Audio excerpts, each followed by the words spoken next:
मेरा तो बस यही मानना है कि लंबी लड़ाई लड़ी है हमने। हमारे जो संविधान था, संविधान में हर महिलाओं को इक्वल अधिकार था, वोटिंग राइट से लेकर बाकी सारे इलेक्शन लड़ने का अधिकार।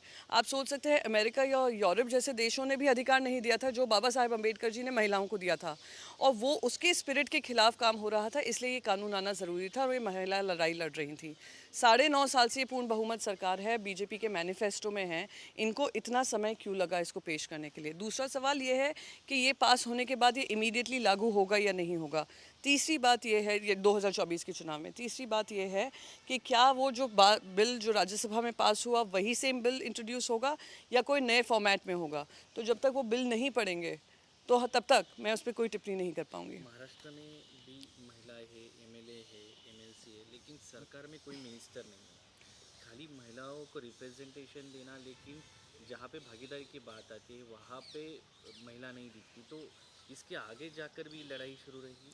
नहीं, बिल्कुल रहेगी, क्योंकि जिस तरीके से कैबिनेट्स में बहुत सारी कैबिनेट्स हैं जहाँ पे महिला नहीं है, और महाराष्ट्र में खास करके, महाराष्ट्र एक प्रगतिशील राज्य है, एक राज्य है जो जो बहुत सारी प्रथाओं को ख़त्म करने का काम किया है, महिलाओं को भागीदारी देने की बात हुई है। और अगर महिला ही उधर नहीं होती हैं तो प्रश्न उठेगा। 50% देश की आबादी है, पूरा अधिकार हमारा भी है।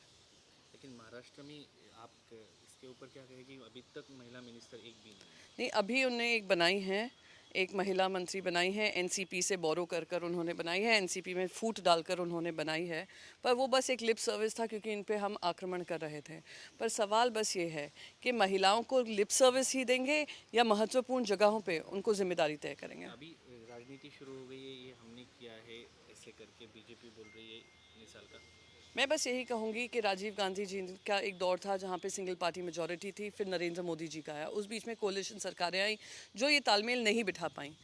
तो सबसे पहले 9.5 साल की लड़ाई है, 9.5 साल से ये सरकार में है, इनके मैनिफेस्टो में था, तो ये लोगों ने इस बारे में अब आकर 2024 के चुनाव से पहले आकर ये क्यों किया, इतना समय क्यों लगा, ये सवाल ज़रूर उठ खड़ा होता है। इसमें हालांकि देखा जाए तो सोनिया गांधी ने भी बार बार प्रयत्न किया था, सुषमा स्वराज जी थी, तो ये जो नेताओं पिछले थे तो ये छोड़ के खाली ऐसा लगता है कि नरेंद्र मोदी जी के काल में ये सब कुछ हो रहा है।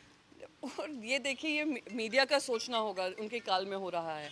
कल पार्लियामेंट्री डेमोक्रेसी के बारे में चर्चा हो रही थी, anti dowry act, maternity act, environment act, wild life act, MNREGA, POCSO, women sexual harassment at work places.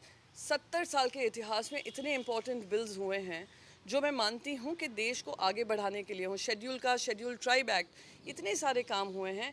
ऐसे डिसमिस करना कि सब कुछ ये जो अमृतकाल है सिर्फ मोदी जी लाए हैं, ये बहुत दुर्भाग्यपूर्ण होगा। आज आप पहले दिन जब संसद में गई थी वही साड़ी पहनकर जा रही, क्या विषय? बिल्कुल, शुरुआत वहाँ से हुई थी, उस पार्लियामेंट में इसी साड़ी से हुई थी, लास्ट डे भी उसी साड़ी में होगा। तो ये साड़ी वो इंडिकेटर है कि जो जो मैंने सीखी है पिछले 3.5 साल में, वो सब इसी अपनी मेमोरीज़ में, अपने तौर तरीक़ों में हमने सीखा है।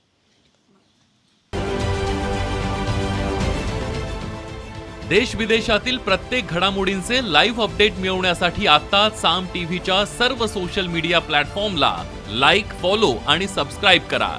तसंच सर्व नोटिफिकेशनसाठी बेल आयकॉन प्रेस करायला विसरू नका।